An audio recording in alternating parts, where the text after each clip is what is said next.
été baptisé, mais je n'avais jamais reçu d'éducation religieuse. Et comme beaucoup de jeunes, comme beaucoup de personnes, je me suis donné à fond dans la société, dans tout ce qu'elle pouvait présenter.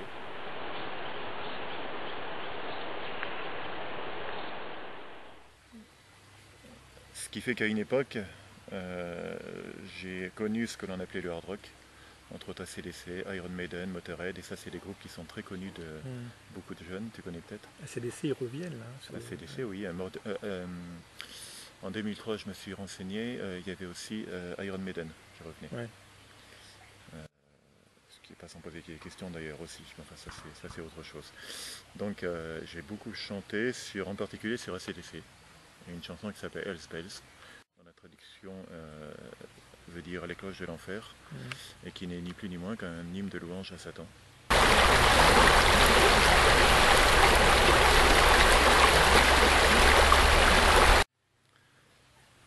Mais à cette époque-là, je ne croyais ni en Dieu, ni en Jésus, ni non plus en des êtres invisibles, comme Satan,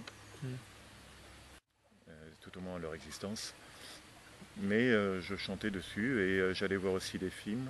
J'étais porteur d'une attente très forte, sans m'en rendre compte. Donc je me suis donné à fond dans la société, dans tout ce qu'elle pouvait présenter, n'ayant pas suffisamment de discernement entre ce qui est bien, ce qui est moins bien et ce qui est mal. Je cueillais tout comme étant quelque chose de bien. Donc je chantais sur du hard rock et il y avait une époque de ma vie où j'avais les cheveux qui descendaient jusque là. Donc c'est sûr que ça a un peu changé. Où j'avais une veste kaki que j'avais achetée dans un surplus militaire.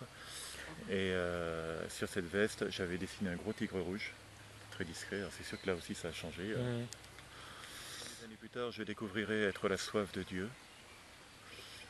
Mais que sur le moment, comme personne ne m'avait jamais parlé de Dieu, et je n'avais jamais rencontré de témoin véritable de Dieu, et ben, j'avais toujours cette soif et je cherchais à l'abreuver par toutes sortes de moyens, qui en fait sont des faux moyens, et que propose la société, y compris la société actuelle, sauf que maintenant ça va encore beaucoup plus loin que ce que j'ai connu moi. Et comment tu es passé de cette soif de dépassement à celle de Dieu, alors, de Jésus?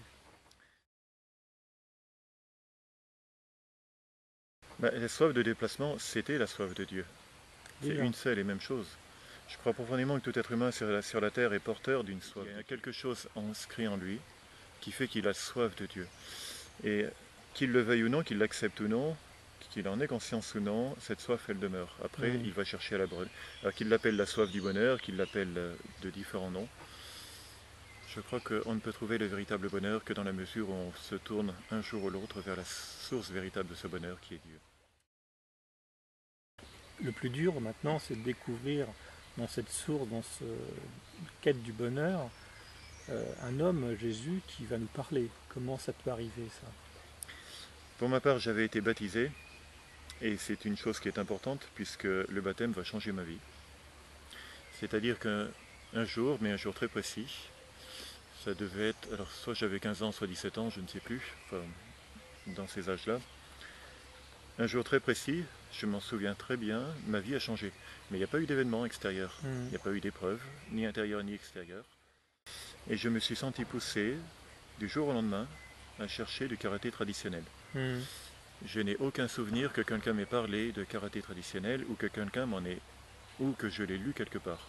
Je suis allé au comptoir des arts martiaux, c'était à Grenoble.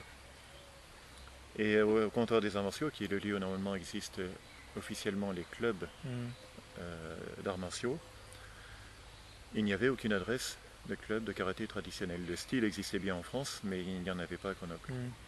Alors je me suis dit, bon bah, tant pis, je vais aller au club de Kung Fu pour voir. La semaine d'après, j'y suis allé, j'ai ouvert la porte, et ce qui est très curieux, c'est que le jour où j'ai ouvert la porte, j'ai entendu une personne qui discutait avec le secrétaire qui disait à peu près ceci. Voilà, je suis pratiquante de karaté traditionnel et je viens pour inscrire ma fille et papa. Le reste de la phrase ne m'a pas intéressé.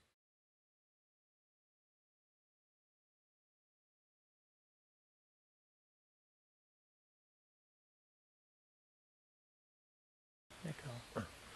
J'ai discuté avec cette personne, j'ai appris qu'il existait 3 clubs non répertoriés. Je suis allé dans ces 3 clubs. Au 3e, j'ai senti intérieurement qu'il fallait que je me donne à fond dans cette direction. Et je ne comprenais pas et je ne cherchais pas à comprendre. Tu ne comprenais pas les valeurs qui te poussaient à ce moment-là? Je ne comprenais, c'était même pas des valeurs. À ce moment-là, c'était Jésus qui m'appelait à lui. Mais j'étais incapable d'entendre son nom. Et Jésus nous connaît.